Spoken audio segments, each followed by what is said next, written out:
Good to see you all here this evening.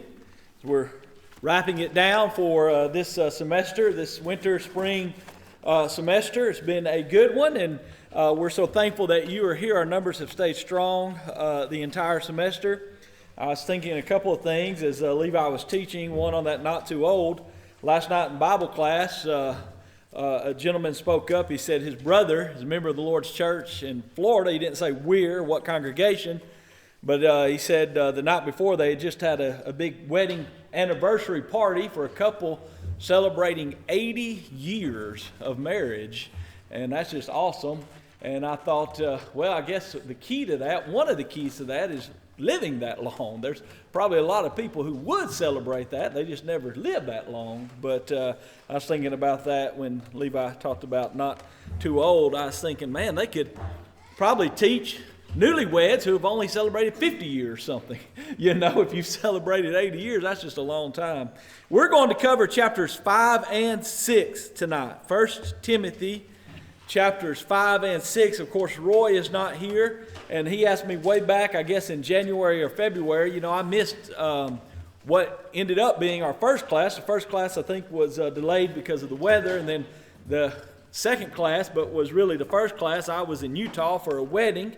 And so Roy had asked me somewhere around that time, knowing that I had a class to make up to cover tonight. And so we will cover, we'll wrap up the book of 1 Timothy tonight. We'll cover chapters 5 and 6 tonight. I hope you have those notes. You might have chapter 5 from last week because I gave you 4 and 5. But if you don't, tonight Amy provided chapters 5 and 6 on one page. So it's a front and back. And we'll look at chapters 5 and 6 tonight. 1 Timothy chapter 5, widows and elders. You have the first two verses, elderly, older members. Verses 3 through 16, widows, honor widows who are widows indeed or really widows. And then 17, forward, wrapping out the end of chapter 5, honoring our elders, those who are our shepherds. Scripture to get us started, 1 Timothy chapter 5, verses 24 and 25, some men's sins are clearly evident, preceding them to judgment, but those of some men follow later. Likewise, the good works of some are clearly evident, and those that are otherwise cannot be hidden. A thought to get us started, 1 Timothy chapter 5 is focused on the proper treatment of older members and widows that we're going to talk about in much of this chapter. A prayer we could adopt helped us to be godly in action and respond faithfully to the requirements of this chapter. As family members, first and foremost, as congregations, just the same. So respect to the older members, chapter 5, verses 1 and 2. Do not rebuke an older man, but exhort him as a father, younger men as brothers, older women as mothers, younger women as sisters, with all purity. Not saying that the older members are without sin and do not need correction sometimes, and as Levi said, encouragement as well. It is saying that we should always have respect for the older generation. We should have respect for all people.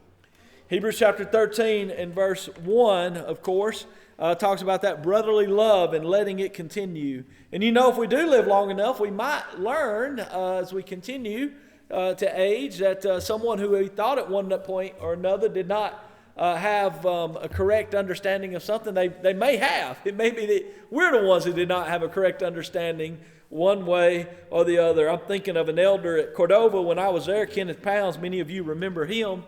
There was something I was kind of wanting to do, and he didn't want to, and that was fine. It was his right. I didn't agree with him. I didn't tell him I didn't agree with him. I didn't want to be disrespectful to him or lose a job. No, I didn't want to be disrespectful to him. But, you know, in the years since, I thought, you know, because position was kind of different than most anyone else's I'd ever talked to. But in the years since, I thought he might be on to something. You know, and I'm thankful that the Lord has let me live long enough to kind of have a better understanding of that. You know, we are the church is a family, and we should treat one another as a loving family, especially, of course, those, as Paul is talking about here, the older men, the older women, this respect and honor to them.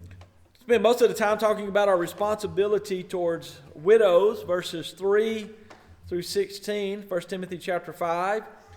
We're not going to go in order. I've broken it down. First of all, that family responsibility. Notice verses 3 and 4. Honor widows who are really widows, or widows indeed, some translations may say. Verse 4, but if any widow has children or grandchildren, let them first learn to show piety at home and to repay their parents, for this is good and acceptable to God. So it's a reminder that first and foremost, children and grandchildren have responsibility to their parents and their grandparents. Verse 8, but if anyone does not provide for his own, and especially for those of his household, we usually look at that as parents to their children, and certainly that would be considered and apply. But in the text here, we're talking about children to their parents. He has denied the faith and is worse than an unbeliever. That's a sermon right there, is it not? What if you advertise that your next sermon is those who are worse than an unbeliever? But we do have a responsibility. I notice my mom and dad seem to be writing more notes tonight than in previous weeks. We have a responsibility to take care of our parents, don't we? We certainly do. You continue on down in verse 16. If any believing man or woman has widows, let them relieve them, and do not let the church be burdened, that it may relieve those who are really widows. Now, as you know, as we read this section as a whole, the church might from time to time bear that burden when no one else is there to do it. Paul is reminding Timothy and us that the first responsibility is on the family, and it is on the family members. A couple of thoughts.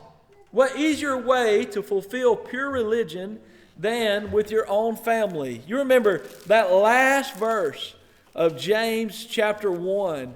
James chapter 1 and verse 27, pure and undefiled religion before God and the Father is this, to visit orphans and widows in their trouble and to keep oneself unspotted from the world. There's something that you'll notice in a study of the Bible from beginning to end. God is very much concerned in how we treat those who are not in the best position to take care of themselves. This is true in the Old Testament and it's true in the New Testament, namely the poor, the widows, and the orphans. You see that coming out in the Bible. How do we take care of those who are not always in the best position to take care of themselves? God is concerned that we're doing what we should. And again, what better way to take care of those who need extra assistance, extra time, maybe extra financial assistance, than those who are in our home, our family members. Sometimes it's said, well, I just don't have time. And the case here would bear out, it's our responsibility to make the time and find a way in taking care of those. Now, there might come the time when you're no longer physically able to take care of their needs. You're taking care of them, maybe medical help and some kind of home or assistance. That's understandable if it gets to that point. But certainly we're doing all we can as the family first to take care of them. Treat them with dignity and not shameful for requiring support. And this would be true for the church as well, if it's the church who's helping to take care of the widows, we should not make them feel guilty. Nobody wants to be dependent on others. No one wants to have the help or support or aid or assistance of others. But from time to time, we will all have had to at some point, or likely will have to, again, depending on how life and health goes. We need to return the same compassion and care to them as they had for us. Notice 1 Thessalonians chapter 2. I think a lot about 1 Thessalonians chapter 2, verses 7 and 11. Paul said, and here's an example of how the church should work as a family, just the same. Because Paul said to the church at Thessalonica, we were gentle among you, just as a nursing mother cherishes her own children. In verse 11, and you know that we exhorted and comforted and charged every one of you as a father does his own children. So we need to return that same care, that comfort, that compassion to them. 1 Timothy is an excellent book to teach and apply in family and the home classes. You think about in chapters 2 and 3, and here again now in chapter 5, we're seeing that family unit and what God expects in it. Notice the qualifications of these widows. He says in verse 3, honor widows who are really widows. We see some qualifying marks. One, the age, verses 9 and 11, and with this could come along the marital status. Do not let a widow under 60 years old be taken into the number, and not unless she has been the husband of one wife. Verse 11, but refuse the younger widows, for when they have begun to grow wanton against Christ, they desire to marry. So that age, that marital status, and again here God's given his approval for the younger widows to remarry. So we have that authority. 1 Corinthians chapter 7, after the death of a spouse. Also, we're taking into consideration her service. Positive qualities, verse 5. Now she who is really a widow and left alone, trusting God, and continues in supplications and prayers night and day. Verse 10, if she's well reported of for good works, if she has brought up children, if she has lodged strangers, if she has washed the saints' feet, if she has relieved the afflicted, if she has diligently followed every good work. But then you see some negatives. In verse 6, but she who lives in pleasure is dead while she lives, speaking of maybe the younger ones, and these things command that they may be blameless. Down to verses 12 and 13, having condemnation because they have cast off their first faith, and besides they learn to be idle, wandering about from house to house, not only idle, but also gossips and busybodies, saying things which they ought not. So the point is, if we are to relieve what could be this bad behavior of verse 13 through service or finances, it provides time to promote bad behavior. When there's one that could continue on taking care of herself, basically, is what we're looking at. If she still has the age and the health to take care of herself, then why should that burden be passed on to family or the church? Let her, and that's what the Bible is teaching throughout. Let one take care of himself and then move on to the others. Notice this thought, when godliness marries godliness. You think about how this godly widow is described, one who has been a servant all of life, and you think back to chapter 3 and the godliness of a man who is qualified to serve as an elder. When you can find a man like that, a woman like this, then you can bring together a powerful force for God. But why is Paul giving these instructions? Notice verse 15. For some have already turned aside after Satan. And this goes back again to what we were talking about in chapter 3, that there's a design that God has, there's a way that God has, there's a purpose that God has. And he's giving us everything we need to know to set ourselves up for the greatest opportunity of success. And he's saying, again, when you relieve that time through taking care of someone who can take care of herself, or financial assistance, someone who does not need it, someone who can still take care of it on her own, then you're providing what 13 causes. Verse 13, idle, wandering about, and some have already turned aside after Satan. Notice the remedy in verse 14. Therefore I desire that the younger widows marry, bear children, manage the house, give no opportunity to the adversary to speak reproachfully. I want you for just a moment to turn your Bible, put your ribbon marker there, and go back to 2 Samuel chapter 12 and verse 14. This is a sad, sad thought, but a sermon that needs to be preached. And it goes right along with what Paul was talking about in our text of 1 Timothy chapter 5. As Nathan has approached David and David's sin with Bathsheba, now David realizes the error that he has done, the sin that he is in. Notice what Nathan says to him in 2 Samuel chapter 12 and verse 14. However, because by this deed you have given great occasion to the enemies of the Lord to blaspheme. Now that is sad, sad words. But it is a reminder, and it is sermons that need to be preached. When we give occasion, when we give opportunity to those who are against God, those who are against the Lord's church, an opportunity to blaspheme. And David did that with his character. He did that with his decisions. He did that, and it brought reproach upon the church. He's talking about the same thing here in 1 Timothy chapter 5.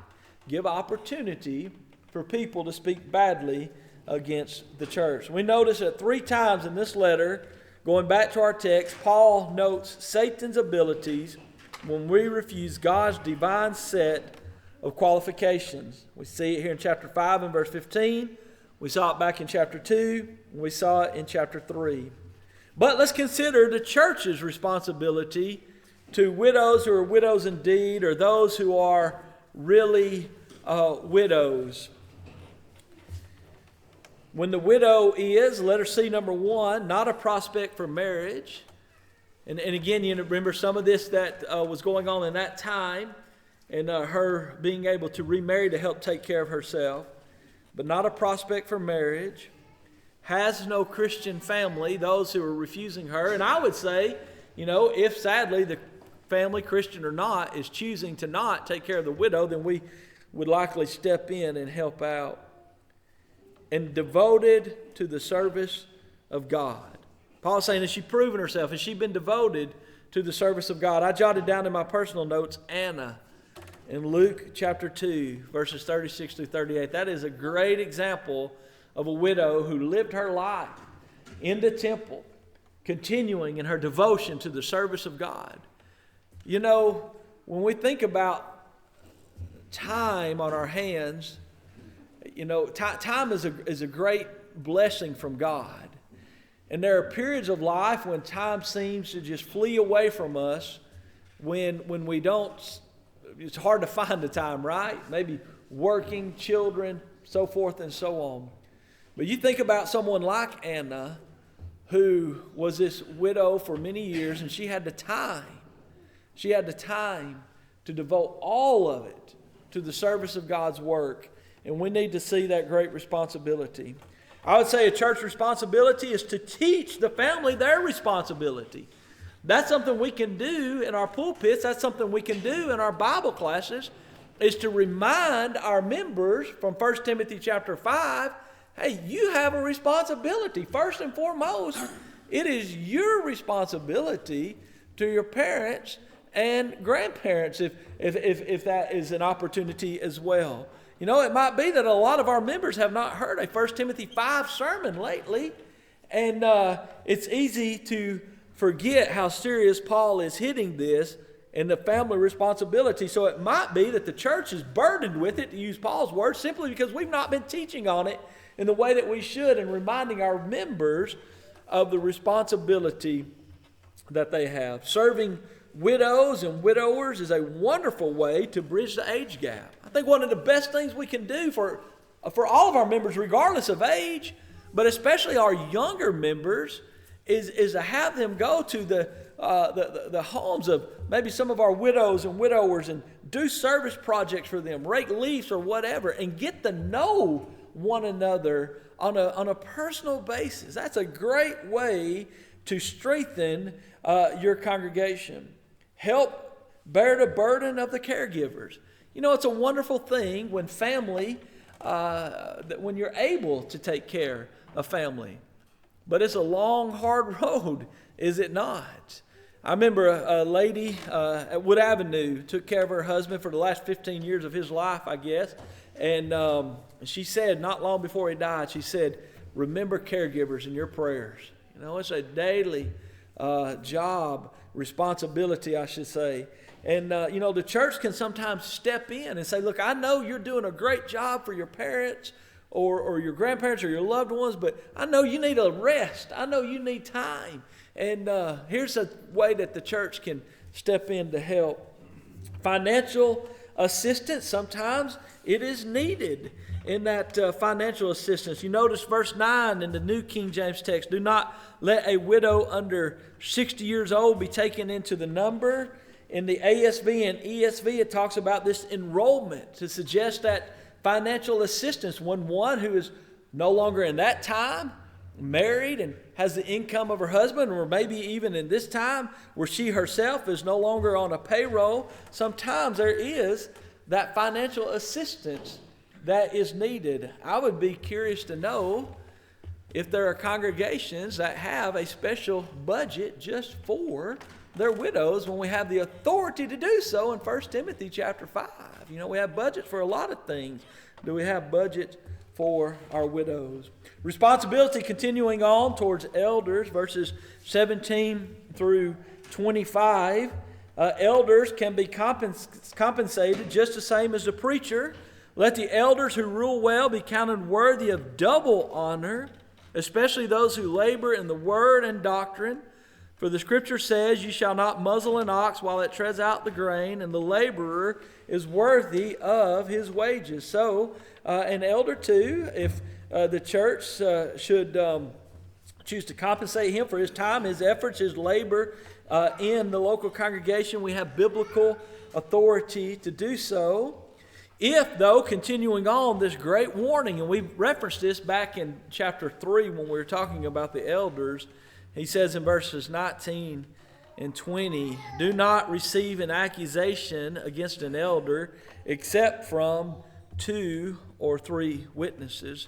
Those who are sinning rebuke in the presence of all, that the rest also may fear. Verse 21, I charge you before God and the Lord Jesus Christ and the elect angels that you observe these things without prejudice, doing nothing without partiality. So again, Paul says you need to be careful, but this would be true for all people, as we know.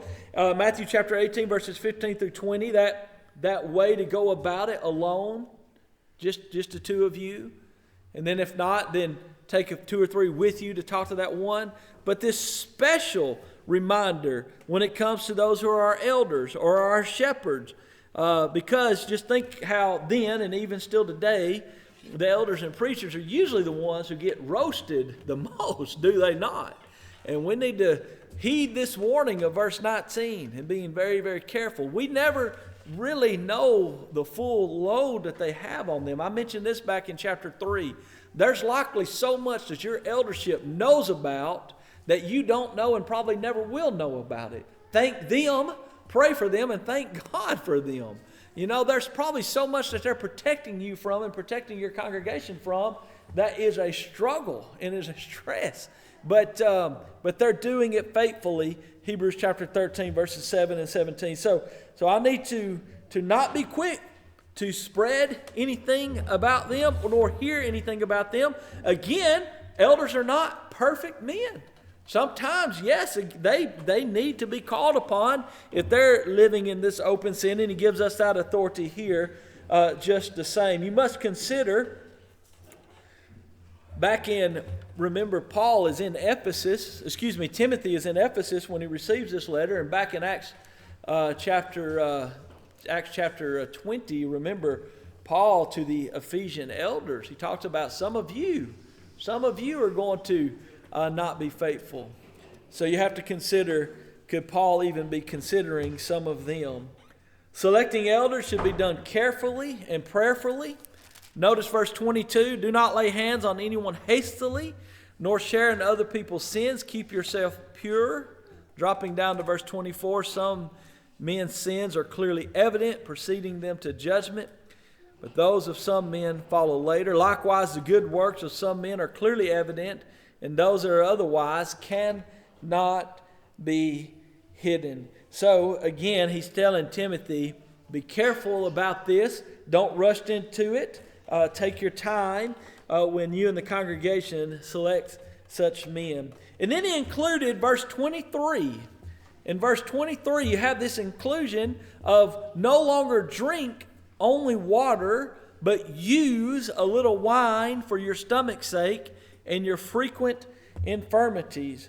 Wine in this verse, of course, was medicine. He tells him to use it, to get it into his body as a medicinal purpose. It may have been an alternative to the contaminated water. Notice he says no longer use only water or drink only water. He could have mixed it with it to help him in some way or another in some physical ailments that Timothy was going through. But I think it's interesting that Paul, in this letter, and in this particular chapter, talking about the elderly members and the respect that we give them, the widows, and instruction there, and to our elders and to our shepherds, but he includes this part, and you just have to wonder, why is it that Timothy needed instructions, almost like an okay